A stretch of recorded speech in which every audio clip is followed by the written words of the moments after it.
Hello, and welcome back to another episode of Critical Reactions with your host, Bryan. We're going to continue on with last week's theme, which is also going to be this week's theme of wild shifts, looking at a band playing something rather typical for them and then something wildly atypical. And we had some interesting shifts last week. I don't know that they were wild, but they were definitely shifty. No, that means something completely different. Today, though, we're going to be checking out a band called Baroness, which you probably knew. You clicked on the video, you saw the title, all that stuff. We're going to be looking at a track called Red Sky. This is going to be something that should be rather indicative of their work, so let's check it out and see what they're bringing to the table.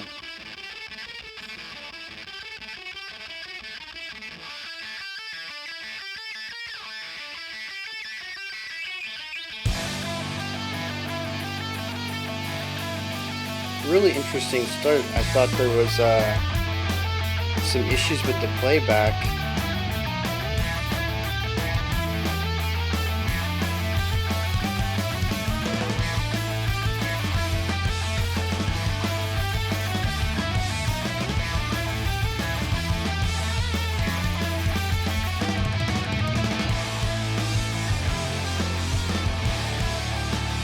I like that split.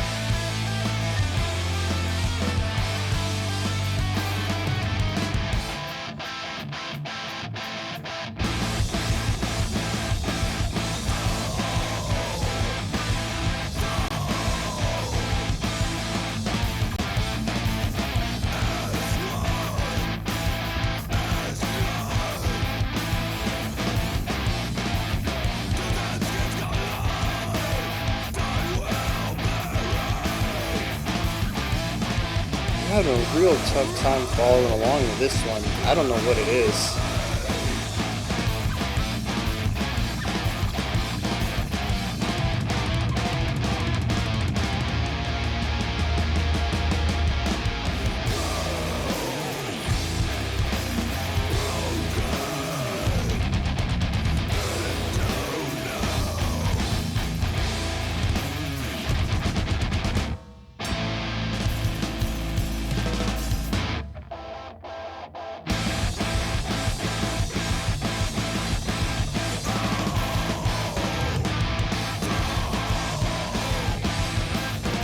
Is there an accelerando? What happens?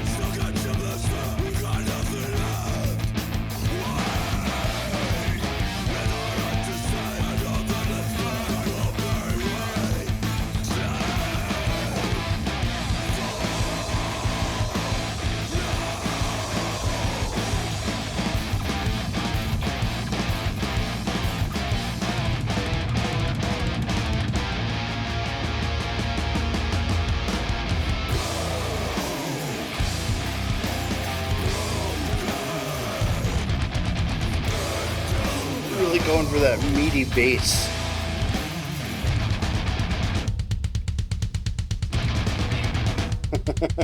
What?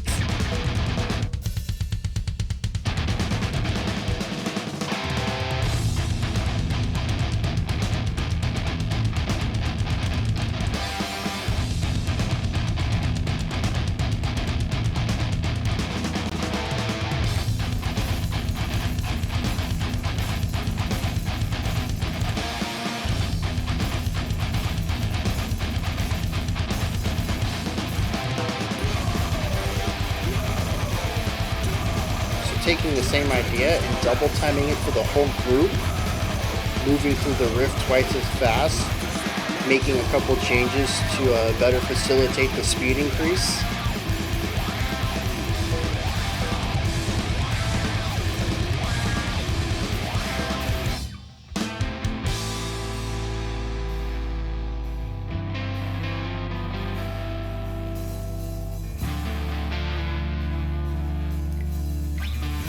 Like slamming your speeding car into a brick wall and it just stops and you're left with this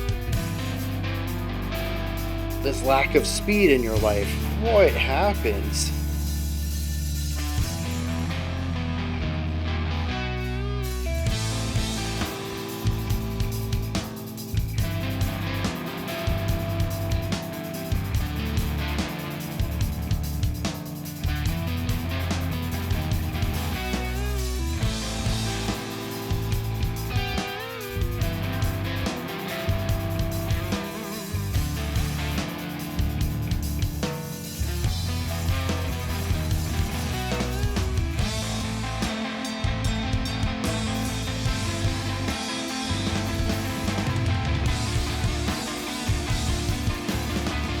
really interesting the lack of precision between the two guitars in that last section.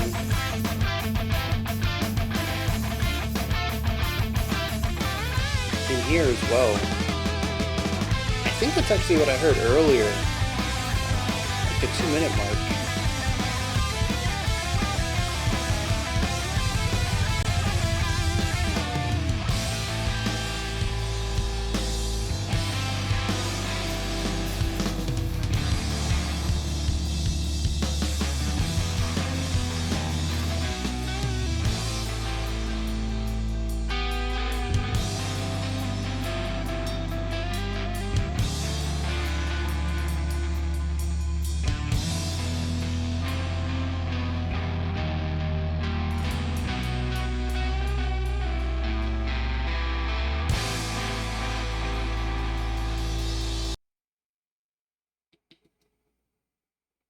Man, talk about something that honestly I think should work for me. This feels stonery in some parts. And I'm slowly, stoner rock's growing on me, but yeah, there's so many moments with decisions that I don't get. That it really makes it a difficult listen for me. I'm sure these things might smooth over. I don't know why I'm using a jumping thing to smooth over. That makes a lot more sense with repeated listens. Um, but yeah, as a first time listen, first time reaction, I just found this to be super abrasive, not even just in tone and texture, which kind of makes sense for me. It fits with a lot of the atmosphere, but in progression, in structure, in everything. Um, I kind of get the feeling this might be a bit more of a subjective thing today. I'm sure I'll touch on some objective qualities of the track and the band, but I got a lot to say about things that I don't think worked for me personally. So, in an odd fashion, we're going to start with the negative criticism. The production, the playing, the overall sound, even I would say parts of the structure, it's very gritty and grungy and, well, honestly, imperfect. This is not quite as far into the realm of imperfections like doom metal might be or older thrash, but it's definitely nowhere near the cleanliness we would hear in mainstream music or especially tech death or most progressive music. If the middle point is mostly good playing with a couple of mistakes, this is definitely more on the side of the spectrum of more mistakes, of looser playing, I suppose. Yeah, that would be a spectrum of looseness to tightness. And they're on the looser end of the spectrum. There were plenty of sections, at least three that I can remember, though possibly more, of moments where we had the guitars playing harmony with each other and the picking of the notes while carrying the same rhythm as each other were not always the same. And it led to, well, to me, what sounded like sloppy playing. And it might have been, but it also might have been fine. And we're going to get into that in a moment. This isn't the only place, though. The drummer, as far as I could tell, was known to speed up, and the band had to catch up with them at times. And I think it really only happened twice. Although the second time, I think the drummer sped up, realized they sped up, and backed it back down. But there was a bit of rushing throughout here on the drum work as well. And so it's just a very loose performance of this track, which makes me wonder if, one, it's just their style. This is who they are. They like to play a bit looser. They like the uh, authenticity of leaving mistakes in their music.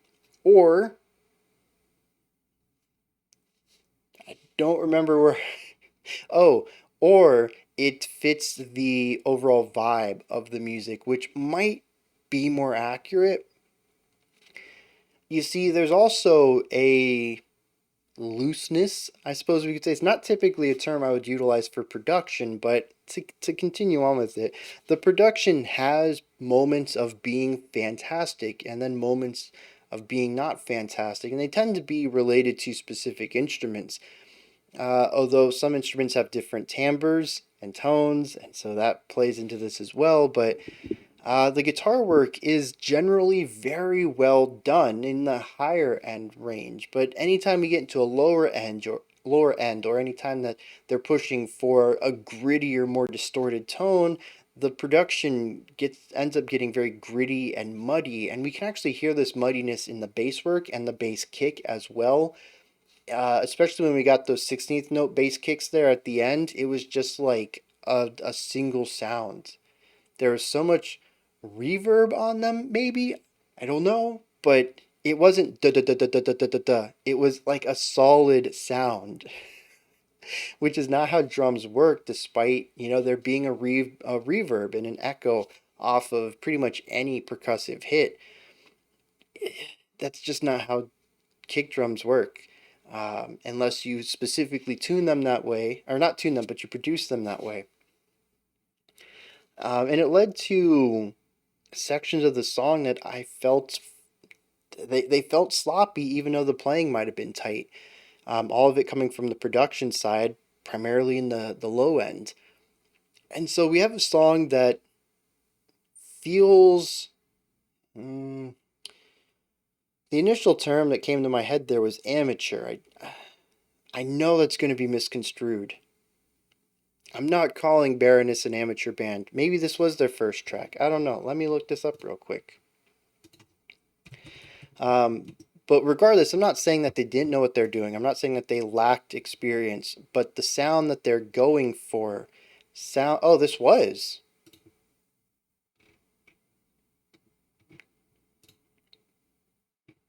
This came off of their second EP ever, which predates their first LP by 2 years.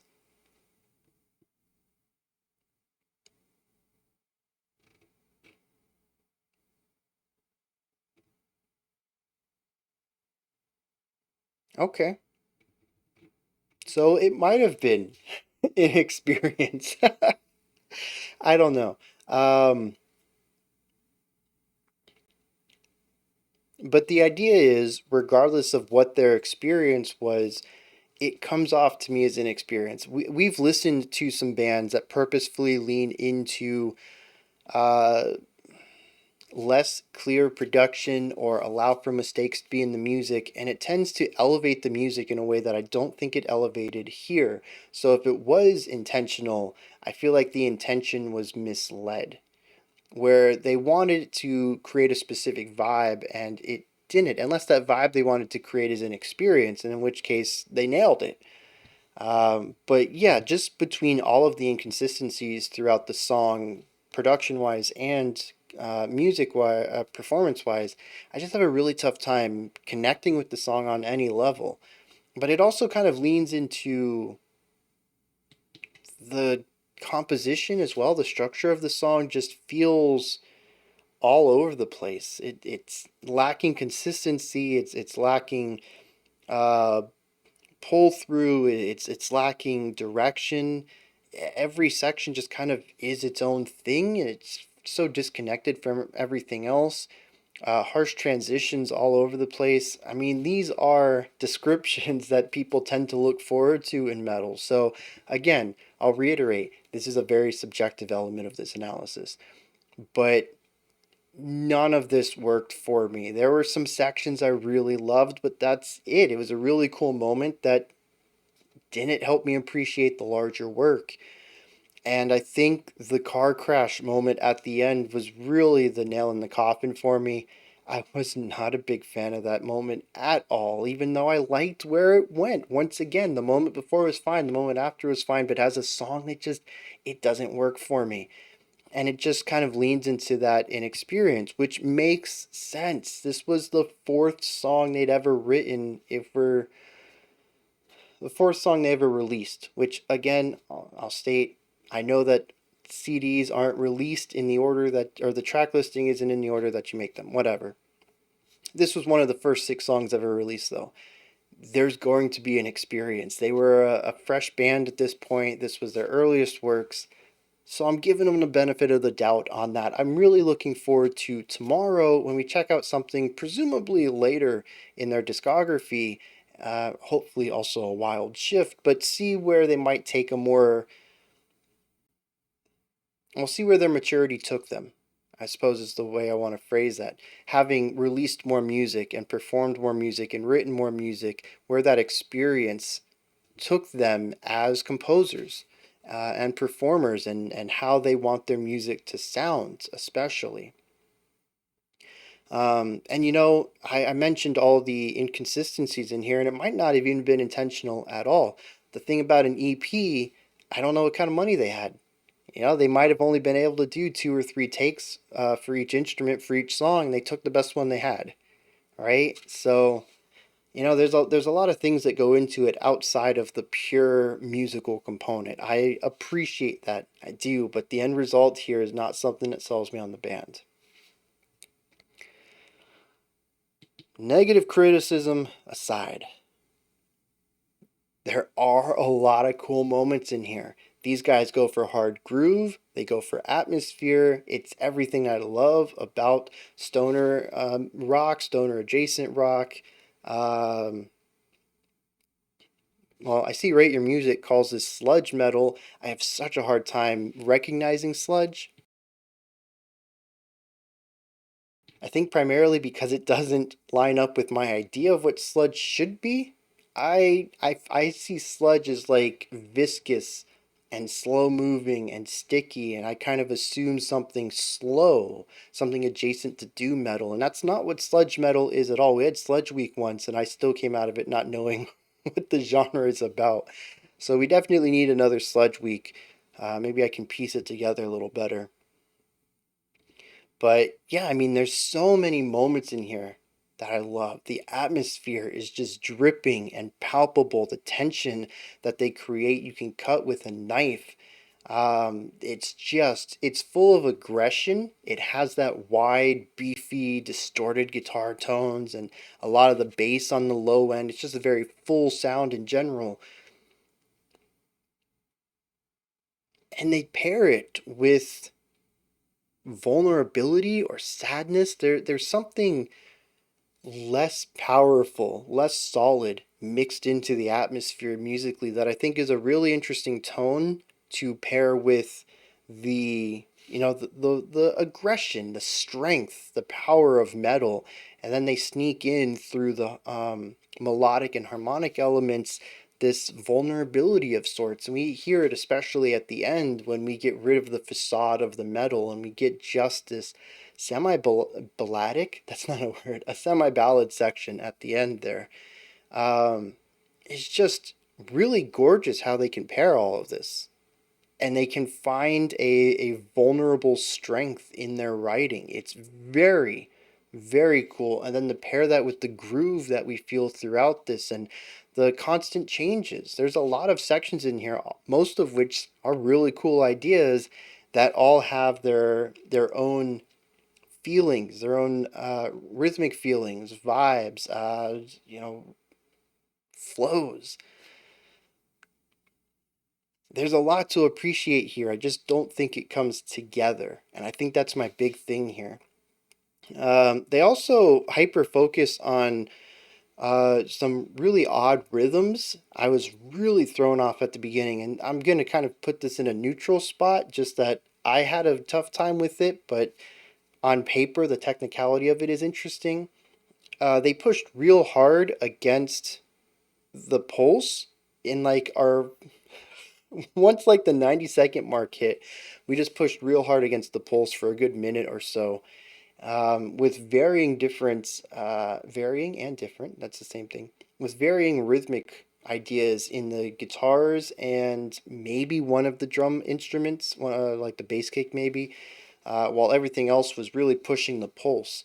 And it was just a really difficult listen. It took me a while to realize we were actually still in 4/4 because they just obliterate that 4 feeling. And so it's really neat to listen to this, just the ingenuity that goes into destroying 4/4 while keeping it in 4/4. And we heard a little bit more of this later on, but not like we did at the beginning. So I wanted to point that out because it was a really neat idea. Even if, again, I think the execution was not as great as the concept itself, it is something I'll be looking forward to in their future works. Maybe not necessarily when we listen to The Wild Shift, because I'm going to assume that's going to be quite different from this, but maybe in the future when we listen to Baroness, maybe some of their older works that are still true to how they were in this album. Again, looking at how the experience of writing and performing allows them to craft music that might do what they wanted to hear, but better. So we'll take this moment to check out some lyrics and wrap this up. So this seems to be about destruction and renewal. At the very beginning it says, all fall as one, as none. Tooth and skin collide, tide will bury. Build broken into new. And so this idea that everything crumbles, not in isolation, but together as one. It will eventually become none. The entirety of whatever is about to see destruction. It says tide will bury it, but on top of this broken will build anew. So really just leaning into this idea of destruction and rebirth right from the beginning. The song's halfway over lyrically now, which I think is very interesting. There's not a lot of lyrics in here. Then it says, all fall. We've been here for days, stuck on a shipless sea. We've got nothing left to raise our eyes to see, an end of endless fleet. Tide will bury, we will sleep, build broken into new. So almost an idea of helplessness here. They're stuck at sea with no ship, and there's nothing to see for the end of everything. Past every horizon. And it says tide will bury us. Again, just like earlier. Everything needs to be destroyed to be built new again. Interestingly, we end the track on the stanza, blood will turn slave sin to stone, which I thought was a typo because I thought it would say blood will turn slaves into stone. But no, it says slave sin to stone. And stone will carry us back to solid shore. This idea, at least to me, that the mistakes of the past will be what we learn from and grow stronger from, allowing us to make stone, which is solid enough to rebuild. Though interestingly, it also says the stone carries us back to shore, and I'm not thinking a stone's something I want to help me float out in the ocean. So there could be a second read to that about our sin actually drowning us, our past mistakes. I don't know. That whole thing feels weird to me. Like I said, I almost think it's a typo in the first line, but it's repeated across multiple lyric sites, so I'm going to guess it's what it says. And then the idea of a stone taking us back to shore while we're adrift at sea seems unlikely. Now, what any of this has to do with the music, that's beyond me. I don't see any connection here. Maybe there's not supposed to be one. But it's just another disconnected part of the track as far as I'm concerned, which is kind of it's to be expected given how disconnected the music was at times. Those are my thoughts. I know it's a bit negative on this one. It's where you guys can come in, hit me up with your thoughts on Baroness's Red Sky. Let me know in the comments if you agree with me, disagree with me, have your own thoughts, opinions, perspectives. Let me know about them. Above the comment section in the description box is a link to Linktree. It takes you to this menu. You can find my music, ways to support the channel, a link to the Discord server, and so much more. Above that, if you could, like, subscribe, and ring the bell. I greatly appreciate all three of those. Alright, that wraps this one up. We're going to check out their Wild Shift right now. Well, technically in 5 minutes. If you're watching this live, be sure to wait for that. It'll be in your feed. Go check it out. We'll see about Baroness doing something completely different. Until next time, remember to be critical, not cynical, of the music you listen to, and have a fantastic morning, afternoon, or evening whenever you choose to watch my videos.